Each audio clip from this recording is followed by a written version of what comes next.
भूमौ स्खलितपादानां भूमिरेवावलम्बनं त्वयि जातापराधानां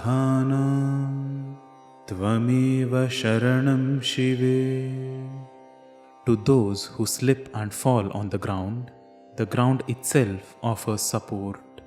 Similarly, for those who commit mistakes in your worship, you alone offer refuge, O Goddess.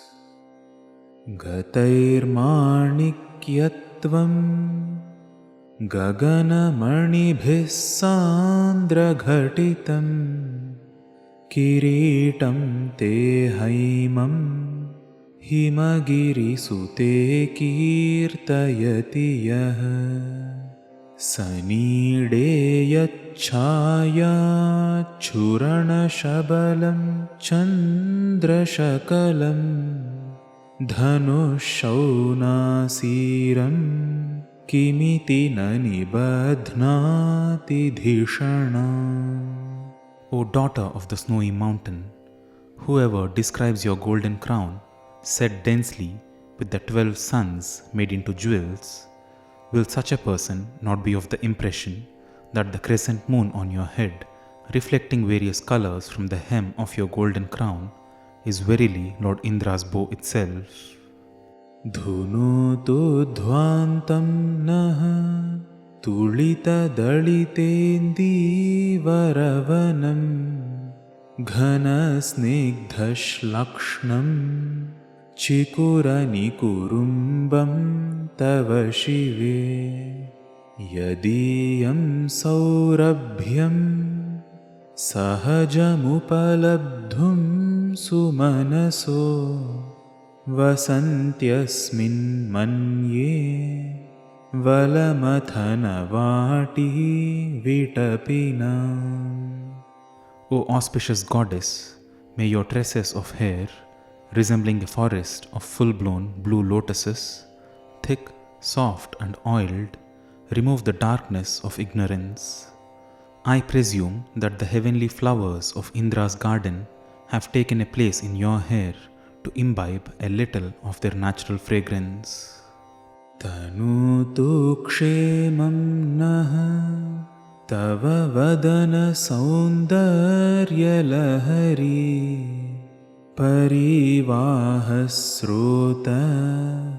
सरणिरिव सीमन्तसरणिः वहन्ती सिन्दूरं प्रबलकबरीभारतिमिरा द्विषां बृन्दैर्बन्दीकृतमिव नवीनार्ककिरणम्.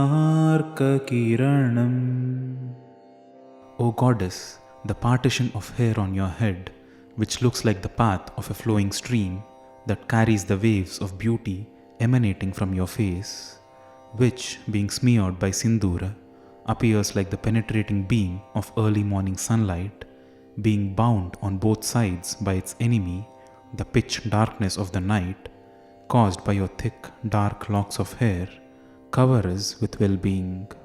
अराळै स्वाभाव्यात् अळिकलभसश्रीभिरलकै परीतं ते वक्त्रं परिहसति पङ्केरुहरुचिं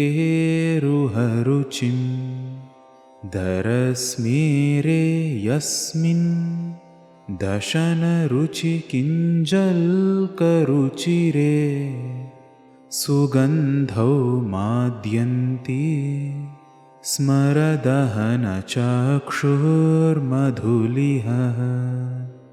O goddess, the beauty of your face, covered in naturally curly and thick locks of hair, resembling shining bumblebees, mocks at the famed beauty of a lotus, since compared to a mere lotus, your lotus-like face, with its fragrance being emanated by the sweet pollen-like teeth when you smile, is causing intoxication to the bumblebees, which are verily the dark eyes of Lord Shiva. Lalatam lavanya द्युतिविमलमाभाति तव यत् द्वितीयं तन्मन्ये मकुटघटितं चन्द्रशकलम् विपर्यासन्न्यासात् उभयमपि सम्भूय च मिथ सुधालेपस्यूतिः परिणमतिराकाहिमकरः. O goddess, your forehead, which shines with enormous beauty, I think it is the second half of crescent moon that has been studded into your crown. When conjoined with the twisted crescent moon on top of your crown, it looks like the moon attains fullness and starts dripping divine elixir. Bhruvau bhugni kinchid bhuvana bhaya bhanga vyasanini tvadiye netrabhyam madhukarruchebhyam dhrutagunam धनुर्मन्ये सव्ये तरकरगृहीतं रतिपते प्रकोष्ठे मुष्टौ च स्थगयति निगूढान्तरमुमे.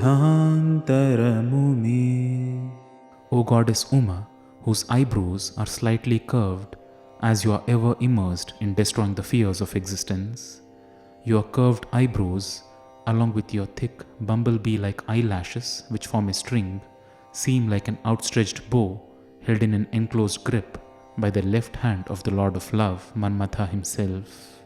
Ahasute savyam tava nayanamarkatmakataya triyamam vamam te सृजति रजनीनायकतया.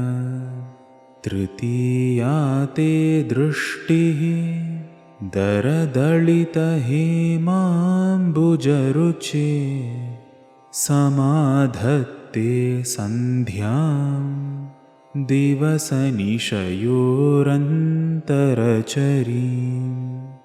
Your right eye, which is of the nature of the sun, gives birth to the day, and your left eye, which is of the nature of the Lord of the night, the moon, creates night time. Your third eye, which shines like a golden lotus and which is of the nature of the fire, causes the twilight periods in between day and night. Vishala kalyani स्फुटरुचिरयोध्या कुवलये कृपाधारा धारा किमपि मधुरा भोगवतिका अवन्ति दृष्टिस्ते बहुनगरविस्तारविजया ध्रुवं तत्तन्नाम व्यवहरणयोग्यः विजयते. The glory of your glance wins over the glory of all the major cities because of its many qualities of being all-pervasive, Vishala, bestowing prosperity, Kalyani, being invincible, Ayodhya, being a stream of compassion, Dhara, being utterly sweet, Madhura, bestowing pleasure, Bhogavatika, and bestowing protection, Avanti, and hence is worthy of being praised by the very names of all these 7 cities.